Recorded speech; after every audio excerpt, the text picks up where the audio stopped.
You're with Kieno on 567 Cape Talk. A lot of people call in and complain about the fact that they're trying to do good work on the ground, but they're not getting the funding. They're not getting the funding from government, they're not getting the funding from their aunts or their uncles, they're not getting it from the lotto. And I think it points to a lack of skills, business acumen, in an area which is vital for this country.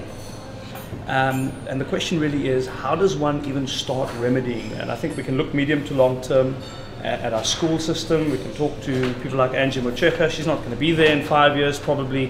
What then? How do we start taking this more seriously than it's been taken at the moment? I'm quite excited. I think from my perspective, I would like to see, that we set the wheels in motion and not have different pockets of ideas, but agree on one principle and run with that. So we can at least say, okay, this is it, we present it, it gets signed up by all the stakeholders, and then measure it and have an impact going forward. So I think part of our challenge is around how do we enable folks operating as social entrepreneurs. Number one, those that don't realize that they're social entrepreneurs, they actually start wearing that as one of their hats, because it opens up a whole sort of vista of possibility for them. And number two, how do we help them to shift their own paradigms around how they drive their own sustainability.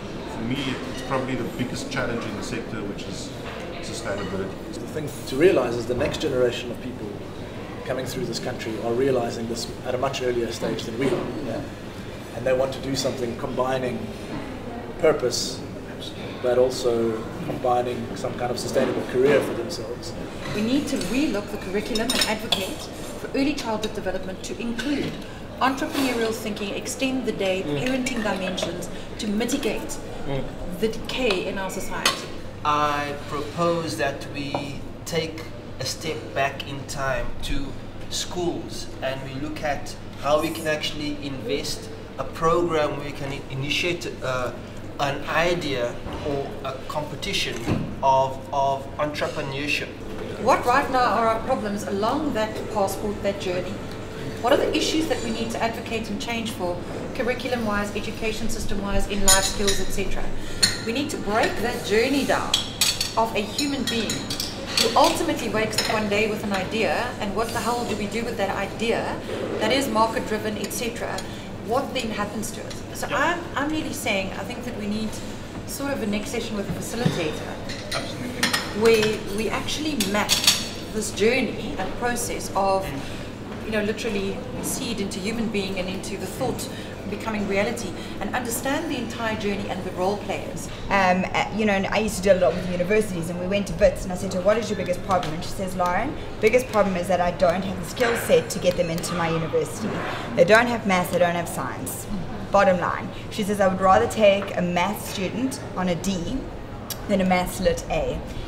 And the schools are wanting their 100% pass rate, so they're not pushing you to do maths because then it down pedals, but they don't tell you that if you don't have maths and science, you cannot get into numerous degrees, and that's where your problem is. It's this concept I've heard of that I've been working with around tribes.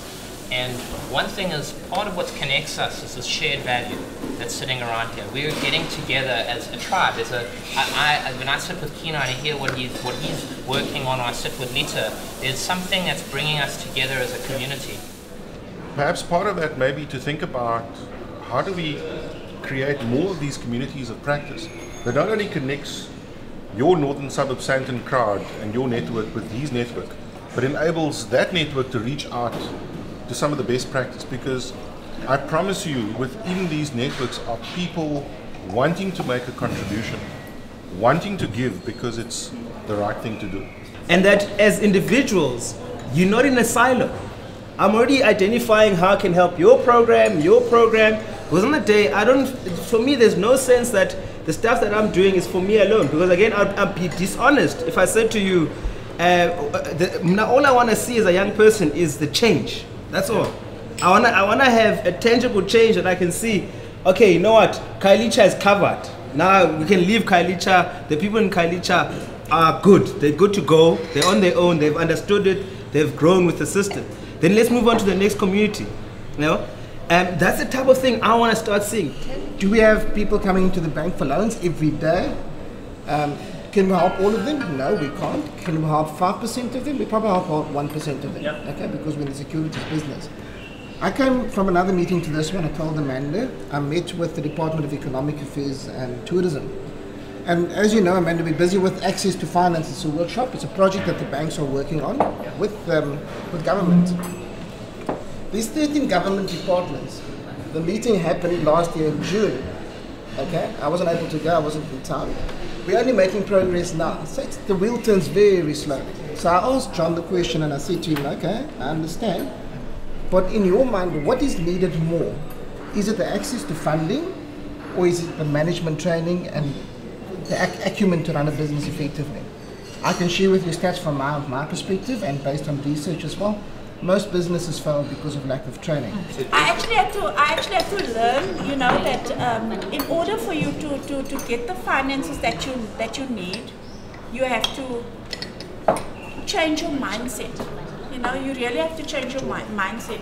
And although right now I've through the help of IA, I've managed to change my whole business model in order to make the business and the project much more sustainable, right? And the thing that I probably need the most is to implement this model in a way that it would be innovative. You know, it would be something that people really need. The challenge is we must all commonly agree on. Yes. Because if we do not agree on issues of education, therefore it means your solutions are not really going to talk to each other. Absolutely. So you need a common vision around what are the social issues that are there. So that your activists in that space, like yourself, my dear, in education, you can come up with a unique solution for a problem that we all commonly understand and we all commonly agree with. I promise you, if you look at the agribusiness part of ABSA as an example, they would be interested in the opportunities that Woolworths wants to procure to an entrepreneur sitting down the West Coast. And what you actually do is you build a very clear value chain. They call it working groups in the States. With Andy, they have working groups. And those working groups would be, Agri is a big working group that happens out of Brazil. And what happens is all the players that are interested in agribusiness, the financiers, the educational institutions, the networks that have access to deals, they literally come together and they not only do they aggregate deals together, but they actually sit and swap deals around the table. Literally within a 2-hour meeting, you'll find 5 or 6 opportunities. Now that is something that we can help facilitate, because I think of the power that we do have and the people who listen to us between 702, Cape Talk, iFelt, and KFM. I mean, those are the things that we can facilitate very easily. We can get the chairman of virtually any board around a particular table, if the timing's right, to have this, not discussions, but to have this networking opportunity with people in that particular realm and industry. So there, I like that.